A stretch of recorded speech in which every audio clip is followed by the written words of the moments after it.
Everblaze 43. Sophie had no idea what an ogre's mind was supposed to feel like, but she definitely wasn't expecting it to be so soft and blank. No color, no sound, just a thick, endless sea of fuzzy white nothing, like trying to shove her way through a giant ball of cotton. She took a deep breath, rallying her mental energy as she tried to decide if a brain push would be too risky. She knew from past experience that she could slip in and out of a mind completely undetected, but if she pressed too hard, she could accidentally give herself away. Deciding to play it safe, she tried to imagine her mind zipping away the cottony thickness in layers, like carefully pulling back sheer drapes, trying to find a window underneath. Each pass did seem to brighten the fog around her, revealing hints of shadows and shapes, and filling the silence with a trace of whispers, but nothing she could translate or recognize. Maybe if she, Sophie, please stop. Fitz begged, shaking her so hard it knocked her off balance. She was about to ask him what he was doing when she noticed where Kif was pointing. King Dimitar stood in the middle of the path, and his eyes were locked on her. "Oh, counselors," the king called, his lips curling back to show everyone of his pointed teeth. "Perhaps you can explain why this little girl has taken it upon herself to probe my mind without my permission. And don't even think about denying it," he told Sophie, as gasps echoed through the silent woods, along with a squeaky groan which had to have come from Sandor. "I felt you the second you slipped in." Sophie tried to choke down the lump in her throat, but it wouldn't budge. "I'm sorry. I shouldn't have." "No, you shouldn't." King Dimitar agreed. "And sorry doesn't change the fact that you just violated our treaty." Their treaty? Sophie thought, the world spinning too fast around her. "She didn't know!" Counselor Emery shouted over the flurry of raised voice. "Sophie is very new to our world and still learning the specifics of our laws. She's what you might call a special case." The crowd fell silent as King Dimitar stroked his lumpy chin. "I see nothing special about her." "Neither do I," someone nearby muttered, stirring up other grumblings. "Breathe, Foster," Kif whispered, giving her palm a quick, reassuring squeeze. She clung to his hand like it could keep her alive and forced herself to take a shaky breath. "So tell me," King Dimitar said, turning back to the council, "if she's new to your world, where has she been all this time?" Counselor Emery closed his eyes, deliberating with other counselors. Before they came to a decision, someone in the crowd shouted, "She was raised by humans!" "Humans!" King Dimitar snarled. I thought the elves had severed ties with those vermin." "We have," Counselor Emery promised. "Like I said, Sophie is a special case." "Well then, let's see how special she is." King Dimitar stalked towards Sophie, sending the crowd around her scurrying. Sophie locked her knees, begging them not to give out as she faced the monstrous king. From the corner of her eye, she could see Sander fighting his way toward her, but the fleeing masses kept knocking him back. Only Fitz and Kif stayed by her side, though Sophie had a feeling Biana was hiding nearby. The king leaned so close, Sophie could smell his breath, rotten meat and burnt garlic, as he sniffed her hair and said, "I feel everything that goes on in my head. Everything. Do you?" "Yes," she managed to stutter.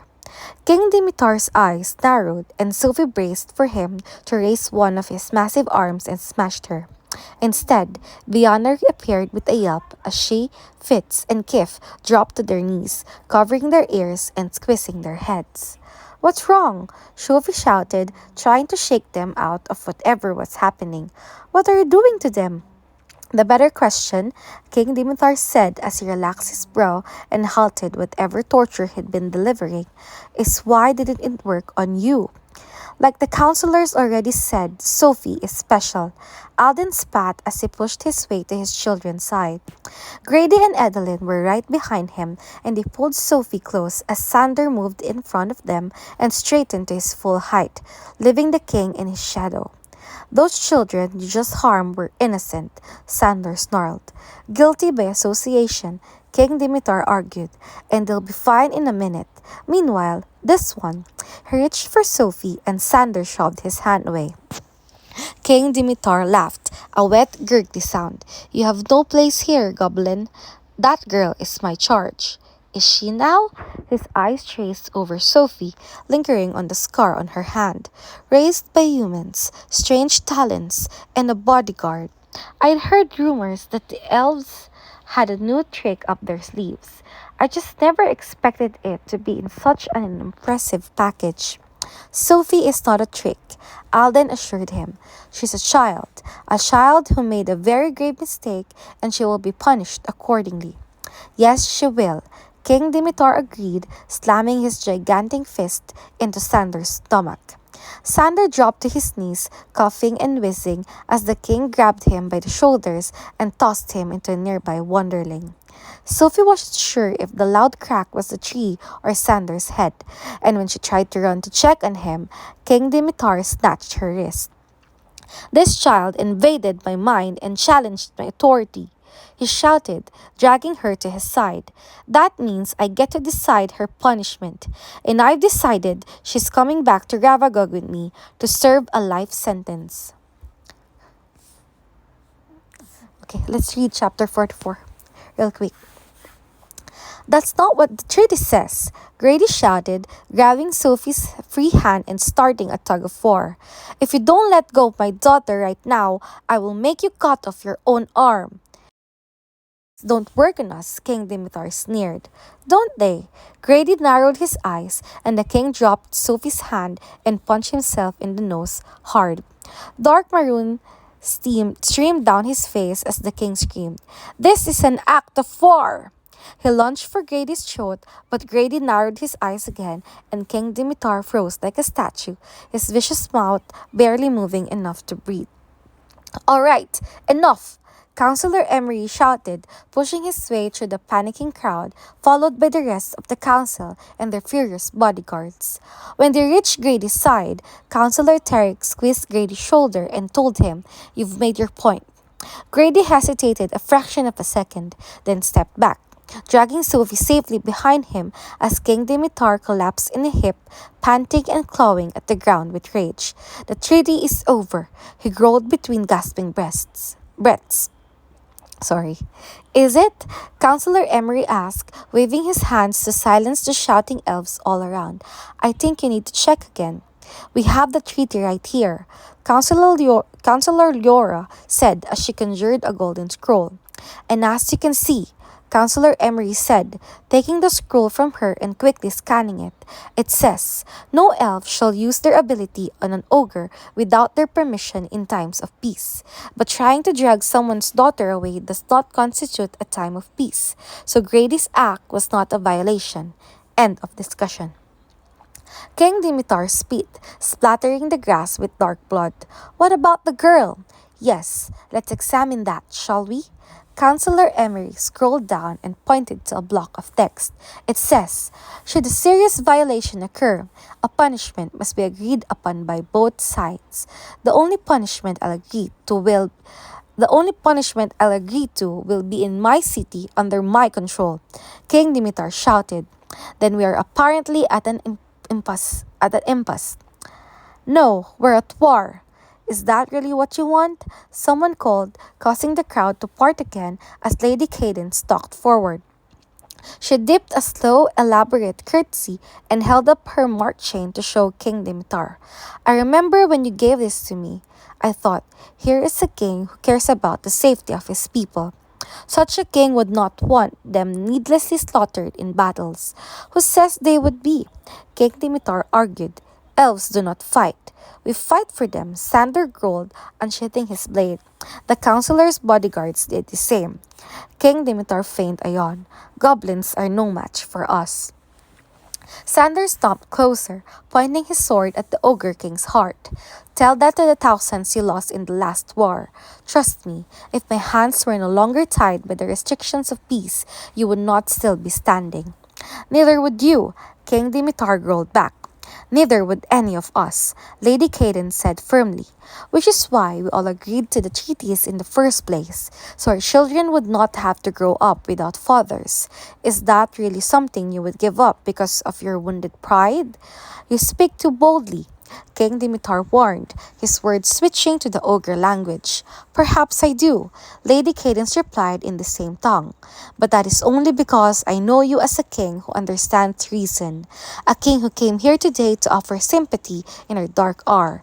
A king who knows that war should never be sparked by the mistake of a child who will be punished by her own for the shame she's brought on everyone today. King Dimitar gritted his teeth so hard Sophie swore she could hear them cracking. You also told us if we needed your assistance, we just had to ask. Counselor Orally said quietly, her ogre words slightly stilted but perfectly understandable. This is our need. The king spat at Sophie's feet, splashing the bottom of her gown with bloody spittle. But he told the council, fine, punish her as you see fit, but know that I will be following up. We will send you a full report, Counselor Emery promised, but we must wait until we are a complete body of 12 again. I'll give you 2 weeks, the king told them, turning to face Sophie. Then I'll be back to check on things, and I'd better be satisfied with what I see. Otherwise, you can consider your treaty over. Please say something, Sophie whispered, twisting one of her necklaces so many times it was starting to rub her wrist away. She had already torn out every loose eyelash she could find, plus several that had been very much attached. And still, she sat on the pristine couch of Havenfield's main room, feeling the glass walls close in while Grady, Edeline, Tirgan, Alden, and Sandor all seemed to be competing in some sort of who can glare at Sophie the longest contest. I'm so sorry, she repeated for the 10 millionth time. I didn't think. That's just it, Grady interrupted. You didn't think. Do you have any idea what would have happened to you if he dragged you away before we could stop him? She didn't, but she was very aware that she'd almost started a war, and that she'd force Grady to use his ability, which had been the most terrifying part of the day, by far. She never wanted to see that side of Grady again. Is the council going to exile me? She whispered. Tergan shook his head. The ogres do not support that prison, largely because some of their own are being held there. King Dimitar would never approve. So what will he approve? Sophie asked, hearing the panic in her voice but unable to hide it. What could be worse than exile? Alden sighed and sat down beside her. There's no reason to worry too much, Sophie. What you did was very serious, but the council is also well aware that King Dimitar's visit today was hardly the concerned checked-in he claimed it to be. His sole purpose was to assess the unrest in our world and increase it. He wants us to crumble so he can swoop in and conquer the pieces, and he was looking for anything that might help him accomplish it. You were simply his convenient excuse. Incredibly convenient, Tergan muttered. You might as well have wrapped yourself in shiny paper and tied your hair with a bow. Sophie hung her head. I know you're sorry, Alden interrupted. I even know why you did it. I just hope you understand that this is one dilemma I will not be able to protect you from. Not only will King Dimitar insist that there be consequences, but our people need to see you punished as well. Most of the public sees you as a dangerous experiment run amok, and today's drama essentially confirmed it. The council is going to have to devise a punishment that will satisfy King Dimitar and prove to everyone that you are being sufficiently controlled. Sophie swallowed, and it felt like choking down an entire bucket of sharp ice. An idea what the punishment will be? It could be any number of things, but if I had to guess, it'll be some sort of mandatory public service assignment that you'll be expected to do every day after school. That way, our people will see you humbled and know that you're being supervised more thoroughly. And since it's essentially equivalent to an ogre work camp sentence, King Dimitar should be satisfied. Grady and Tiergan both nodded, like they'd been thinking the same thing, and Sophie felt her heart rate start to slow down to normal. What kind of public service? Edeline asked, looking just as relieved as Sophie felt. Alden glanced at Grady again before he answered. I'd assume they'd send her to the sanctuary, since Sophie's skills with Sylvanie would be most useful to us there. But before you go smiling too wildly, Sophie, he added, and Sophie's face fell immediately.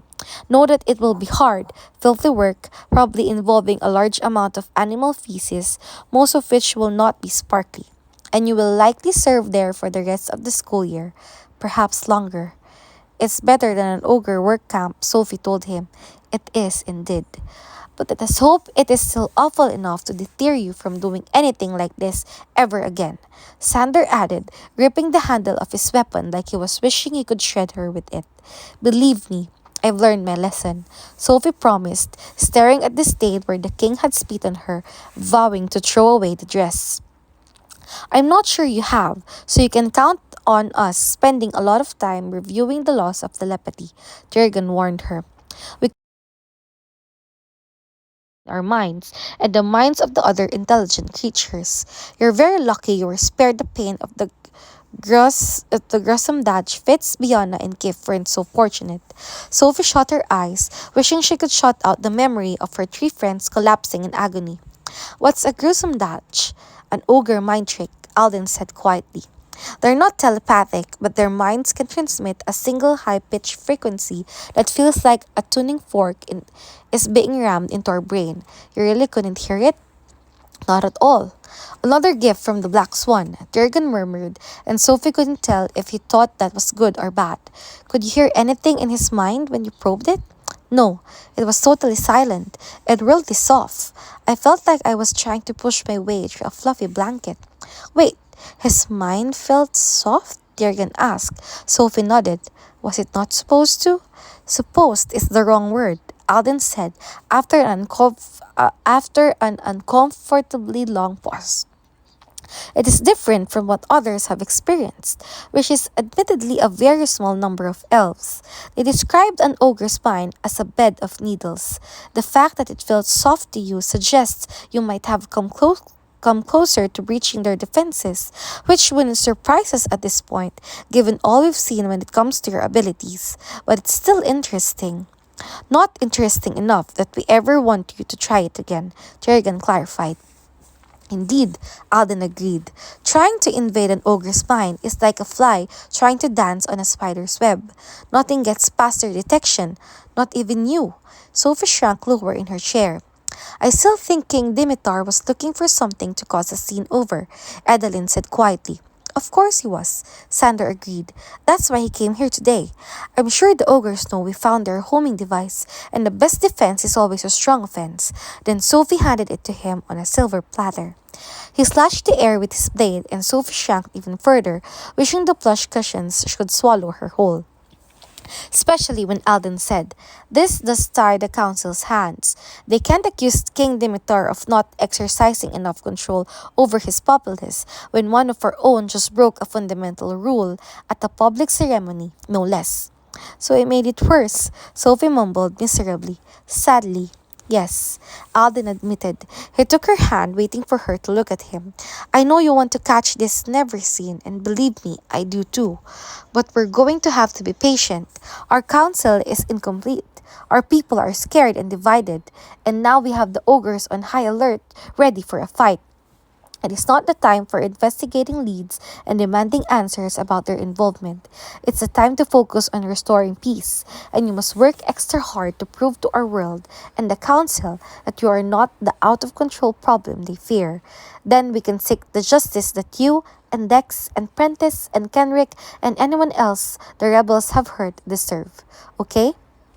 Sophie nodded, even though she didn't really have a choice. She'd messed up too huge this time. Nothing could change until it was fixed. That didn't mean she was going to stop investigating, though. She'd just have to keep her focus on the Black Swan, use the empty days to uncover their lake.